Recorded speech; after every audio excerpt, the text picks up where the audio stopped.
وہ اللہ سے راضی ہیں، اللہ ان سے راضی، اللہ ان سے راضی۔ ایک ایک حکم آقا پر گزری جن کی ساری عمر، اللہ ان سے راضی۔ السلام علیکم ورحمۃ اللہ وبرکاتہ۔ نحمدہ ونصلی علی رسولہ الکریم، اما بعد، فاعوذ باللہ من الشیطان الرجیم، بسم اللہ الرحمن الرحیم۔ رب اشرح لی صدری ویسر لی امری واحلل عقدۃ من لسانی یفقہوا قولی۔ ناظرین، پروگرام روشنی کے مینار کے ساتھ کنول اسکندر حاضر ہے۔ ناظرین، رمضان کا مہینہ ہے، اللہ کو یاد کرنے کا مہینہ ہے، تسبیحات کا مہینہ ہے، خوب ذکر اذکار کرنے کا مہینہ ہے۔ اس لیے جب آپ کوئی بھی کام کر رہے ہیں، صبح شام، اٹھتے بیٹھتے، سوتے جاگتے، چلتے پھرتے، خوب اللہ کا ذکر کریں۔ سبحان اللہ والحمد للہ ولا الہ الا اللہ واللہ اکبر، جو کچھ بھی ہے، چاہے وہ درود شریف ہے، چاہے وہ آیت کریمہ ہے، خوب اللہ کا ذکر کریں، اللہ سبحانہ تعالیٰ کو ہر وقت یاد کریں، اور اللہ تعالیٰ ان تمام دعاؤں کو قبول فرماتا ہے۔ اسی طریقے سے لا حول ولا قوت الا باللہ، اللہ تعالیٰ خوب اجر عظیم عطا فرماتا ہے۔ تو اللہ تعالیٰ ہمیں ان لوگوں میں شامل کرے جو ہر دم چلتے پھرتے اللہ کو یاد کرتے رہے، کیونکہ جو دل اللہ کی یاد سے بھرا ہوا ہوتا ہے وہی اللہ کے قریب ہوتا ہے۔ ناظرین، اس پروگرام میں آج ہم جس صحابی کے بارے میں بات کریں گے ان کا نام ہے حضرت ابو عبیدہ بن جراح رضی اللہ عنہ۔ آپ عشرہ مبشرہ میں سے تھے۔ ناظرین، عشرہ مبشرہ وہ والے صحابہ کو کہا جاتا ہے جن کو اللہ کے رسول صلی اللہ علیہ وسلم نے دنیا میں ہی جنت کی خوشخبری دے دی۔ یہ 10 صحابہ تھے جن میں حضرت ابو عبیدہ بن جراح کا بھی نام ہے۔ ناظرین، حضرت ابو عبیدہ بن جراح جو ہے نہایت خوش شکل انسان تھے، بہت ہی خوبصورت خد و خال کے، آپ کا لمبا قد تھا، دیکھنے والا ہمیشہ آپ کو دیکھ کر خوش ہو جاتا۔ صرف آپ اچھی شکل کے ہی نہیں تھے بلکہ آپ کے اندر اخلاق بھی بہت بلند تھا۔ حیادار اور عاجز مزاج کے ہونے کے ساتھ ساتھ حضرت ابو عبیدہ بن جراح کے بارے میں کہا جاتا ہے کہ جب مشکل پڑتی تھی، کوئی مصیبت آتی تھی، آپ شیر کی طرح ہو جاتے تھے، چاق و چوبند۔ حضرت عبداللہ بن عمر رضی اللہ عنہ ان کے بارے میں فرماتے ہیں کہ اگر کوئی شخص قریش کی 3 شخصیات کو دیکھنا چاہتا ہے جن کے چہرے تمام لوگوں سے زیادہ خوبصورت ہیں، جن کا اخلاق سب سے عمدہ ہے اور جن میں حیا سب سے زیادہ پائی جاتی ہے، تو وہ ان 3 اشخاص کو دیکھ لے۔ یہ کبھی جھوٹ نہیں بولیں گے، اگر آپ ان سے بات کریں تو یہ کبھی بات کو نہیں جھٹلائیں گے۔ وہ فرماتے ہیں کہ میری نظر میں یہ 3 لوگ ہیں، ایک حضرت ابوبکر صدیق رضی اللہ عنہ، ایک حضرت عثمان بن عفان، اور تیسرے حضرت ابو عبیدہ بن جراح۔ حضرت ابو عبیدہ بن جراح کا شمار ان لوگوں میں ہوتا ہے کہ جو بہت ہی شروع کے دور میں ہی اسلام جنہوں نے قبول کر لیا۔ جب حضرت ابوبکر صدیق رضی اللہ عنہ نے اسلام قبول کیا تو اس کے کچھ ہی دن میں، کچھ کہتے ہیں کہ 1 دن اور کچھ سیرت نگار کہتے ہیں کہ 2-3 دن بعد ہی یہ حضرت ابوبکر صدیق کے ساتھ اللہ کے رسول صلی اللہ علیہ وسلم کے پاس گئے اور وہاں پر انہوں نے آپ کی صلی اللہ علیہ وسلم کے ہاتھ پر بیعت کی اور اسلام قبول کر لیا۔ ناظرین، حضرت ابو عبیدہ بن جراح ان صحابہ میں سے تھے کہ جب قریش مکہ نے مسلمانوں کو ایمان لانے پر بری طرح تنگ کیا، ان کے اوپر بھی مصائب آئے، مشکلات آئیں، تکلیفیں آئیں، لیکن بہت صبر اور تحمل سے ان سب کا مقابلہ کیا۔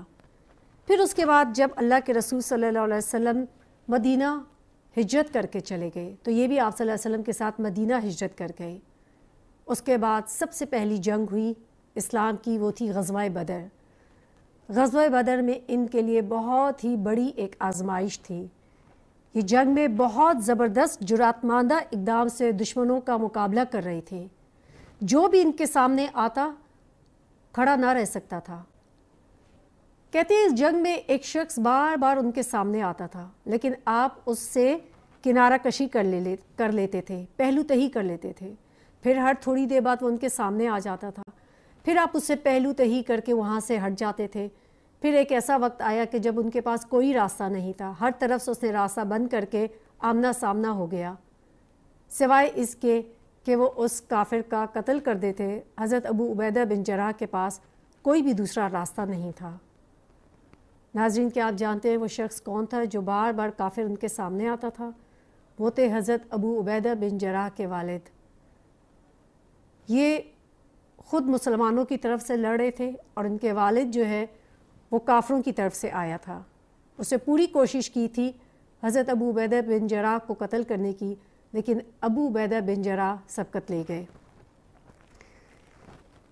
اس کے بعد مشرکین مکہ نے بہت اعتراض کیا کہ یہ کس قسم کے مسلمان ہیں کہ جنہوں نے اپنے ہی والد کو قتل کر دیا۔ حضرت ابو عبیدہ بن جراح کو بھی اس بات پہ تھوڑا سا تردد ہوا اور دل میں غم ہوا، تو اللہ سبحانہ تعالیٰ نے آپ کے لیے سورہ مجادلہ کی آیات نازل فرما دی۔ اللہ تعالیٰ سورۃ مجادلہ کی آیت نمبر 22 میں فرماتے ہیں کہ تم کبھی یہ نہ پاؤ گے کہ جو لوگ اللہ اور آخرت پر ایمان رکھنے والے ہیں وہ ان لوگوں سے محبت کرتے ہوں جنہوں نے اللہ اور اس کے رسول کی مخالفت کی ہے، خواہ ان کے باپ ہوں یا ان کے بیٹے یا ان کے بھائی یا ان کے اہل خاندان۔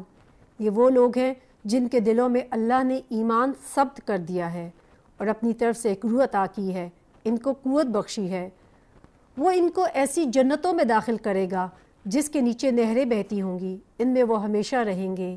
اللہ ان سے راضی ہو گیا اور وہ اللہ سے راضی ہو گئے۔ حضرت ابو عبیدہ بن جراح کا یہ انوکھا کارنامہ نہیں تھا۔ وہ اپنی قوت ایمانی کے ساتھ، دین کے جذبے کے ساتھ ہمیشہ اللہ کے رسول صلی اللہ علیہ وسلم کے ساتھ کھڑے رہے۔ ناظرین، رسول صلی اللہ علیہ وسلم کی امت میں ہر صحابی چاہتا تھا کہ اللہ کے رسول صلی اللہ علیہ وسلم ان کو سب سے زیادہ اہمیت دیں۔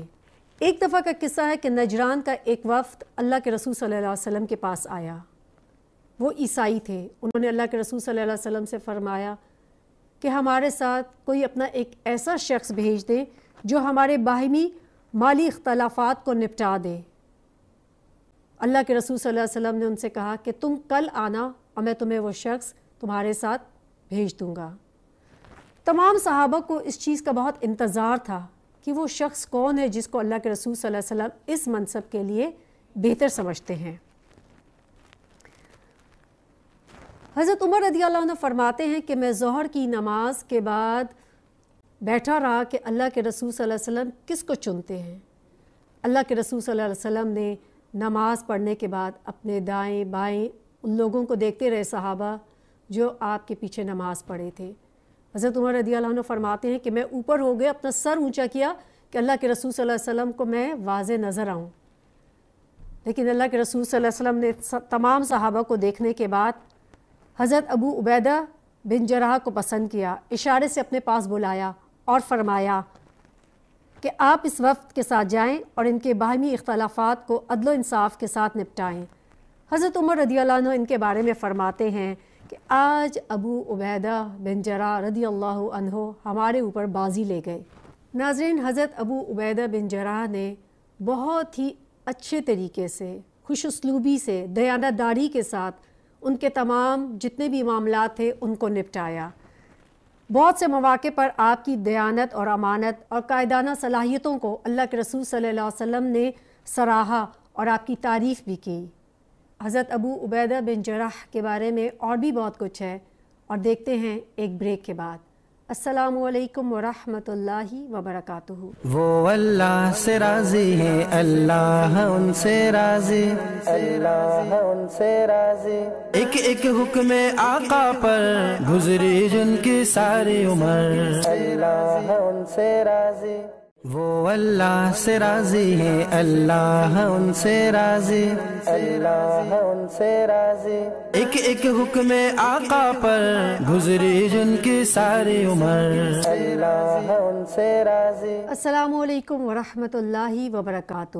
ویلکم بیک ناظرین، بریک پر جانے سے پہلے ہم حضرت ابو عبیدہ بن جراح کی زندگی کے بارے میں جان رہے تھے۔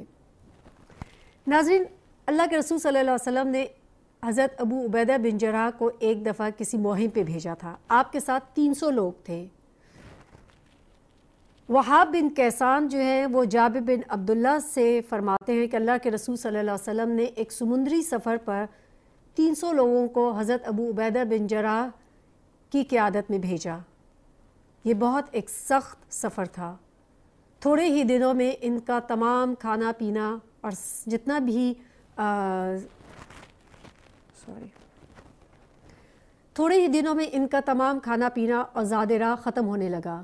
حضرت ابو عبیدہ بن جراح نے سب سپاہیوں سے کہا کہ جتنا بھی ان کے پاس کھانا پینا ہے وہ سب ایک جگہ جمع کیا جائے، اور اس طریقے سے ان کے اندر انصاف کے ساتھ بانٹا جاتا تھا۔ حالت یہ ہوگی کہ کچھ عرصے بعد سب کے حصے میں صرف ایک کھجور ہی آتی تھی۔ صحابی ان سے پوچھتے ہیں کہ ایک کھجور میں ان کا کیسے گزارا ہوتا تھا؟ تو فرماتے ہیں کہ جب وہ ایک کھجور بھی ختم ہو گئی تو تب ہمیں احساس ہوا کہ وہ کتنا ہمارے لیے ایک بڑا سرمایہ تھی۔ اس کے بعد وہ کہتے ہیں کہ اسی سفر میں ان کو ایک ساحل کے اوپر ایک مچھلی ملی، ایک بہت بڑی مچھلی تھی۔ کہتے ہیں کہ ہم نے اس کا گوشت کھانا شروع کر دیا اور 18 دن تک ہم اس مچھلی کا گوشت کھاتے رہے۔ ناظرین، وہ مچھلی اتنی بڑی تھی کہ صحابی کہتے ہیں کہ حضرت ابو عبیدہ بن جراح نے کہا کہ اس کی دونوں پسلیوں کو جوڑ کے ایک آرچ سا بنایا جائے۔ کہتے ہیں اس کے نیچے سے ایک اونٹنی اور ایک آدمی جو لمبی قد والا تھا وہ گزر سکتا تھا، وہ اتنی بڑی مچھلی تھی۔ جب آپ سفر سے واپس آئے تو آپ نے اللہ کے رسول صلی اللہ علیہ وسلم کو یہ پورا معاملہ اور قصہ سنایا، تو اللہ کے رسول صلی اللہ علیہ وسلم نے ان سے پوچھا کہ کیا مچھلی کا کوئی گوشت باقی ہے؟ تو آپ نے فرمایا جی ہاں۔ تو اللہ کے رسول صلی اللہ علیہ وسلم نے فرمایا کہ چلو مجھے بھی وہ لا کر دو، تو آپ نے بھی وہ تناول فرمایا۔ ناظرین، غزوہ احد میں حضرت ابو عبیدہ بن جراح کے جو کمالات ہیں وہ سننے کے قابل ہیں۔ یہ وہ وقت تھا جب مسلمانوں کو شکست کا سامنا کرنا پڑ رہا تھا۔ تمام مشرکین جو ہے بہت غضبناک تھے اور ڈھونڈ رہے تھے کہ کب اللہ کے رسول صلی اللہ علیہ وسلم مل جائیں اور وہ ان کا خاتمہ کرتے ہیں۔ صحابہ نے اللہ کے رسول صلی اللہ علیہ وسلم کو مل کر اور ایک محفوظ جگہ پر پہنچا دیا، لیکن اس سے پہلے ایک بدبخت کافر نے اللہ کے رسول صلی اللہ علیہ وسلم کو ایسی تلوار مار لی تھی کہ آپ کے اندر جو ہے زرع بکتر کے 2 کنڈے جو ہیں آپ کے گال کے اندر گھس گئے تھے۔ اللہ کے رسول صلی اللہ علیہ وسلم کا دندان شریف شہید ہو گیا تھا۔ آپ صلی اللہ علیہ وسلم کے چہرے سے لہو بہہ رہا تھا۔ حضرت علی رضی اللہ عنہ، حضرت فاطمہ آپ کا لہو صاف کر رہے تھے۔ حضرت ابو بکر صدیق رضی اللہ عنہ نے کوشش کی کہ کسی طریقے سے وہ حلقے آپ کے چہرے سے نکالے جائیں، تو اس وقت حضرت ابو عبیدہ بن جراح وہاں پہنچ گئے اور انہوں نے ان کو قسم دے کے کہا کہ مجھے اس خدمت کا موقع دے۔ حضرت ابو بکر صدیق نے ان کو موقع دے دیا، اور اس طریقے سے پہلے انہوں نے اپنے ایک دانت سے اللہ کے رسول صلی اللہ علیہ وسلم کی کڑی نکالنے کی کوشش کی۔ آپ نے ہاتھ سے اس لیے نہیں نکالی کہ کہیں اللہ کے رسول صلی اللہ علیہ وسلم کو زیادہ تکلیف نہ ہو۔ آپ نے جب اس ایک کڑی کو نکالا تو نکالنے ساتھ ہی آپ کا ایک دانت ٹوٹ گیا۔ اس کے بعد اپنے دوسرے دانت سے اللہ کے رسول صلی اللہ علیہ وسلم کے چہرے سے دوسرے کڑے کو نکالا، اور اس طریقے سے آپ کا دوسرا دانت بھی ٹوٹ گیا۔ حضرت ابو بکر صدیق رضی اللہ عنہ فرماتے ہیں کہ حضرت ابو عبیدہ بن جراح دانت ٹوٹنے کے بعد بھی نہایت خوبصورت لگتے تھے۔ یہ بہت بڑی ایک فضیلت ہے جو حضرت ابو عبیدہ بن جراح کو ملی، اور سیرت نگار نے ہر کتاب کے اندر اس کو درج کیا ہے۔ ناظرین، حضرت ابو عبیدہ بن جراح کے فضائل میں سے یہ بھی ان کو فضیلت ملی تھی کہ جب فتح مکہ ہو گیا تو اللہ کے رسول صلی اللہ علیہ وسلم نے 3 ڈفرینٹ دستے بنا دیے تھے۔ ان 3 دستوں کو، ایک کو دائیں طرف بھیج دیا، ایک کو بائیں طرف، اور ایک درمیان سے مکہ میں داخل ہوا تھا۔ اللہ کے رسول صلی اللہ علیہ وسلم خود درمیان والے دستے میں مکہ میں داخل ہوئے تھے۔ حضرت ابو عبیدہ بن جراح اللہ کے رسول صلی اللہ علیہ وسلم سے آگے آگے تھے، آپ لوگوں کو ہٹاتے جاتے تھے اور اللہ کے رسول صلی اللہ علیہ وسلم مکہ میں داخل ہوئے۔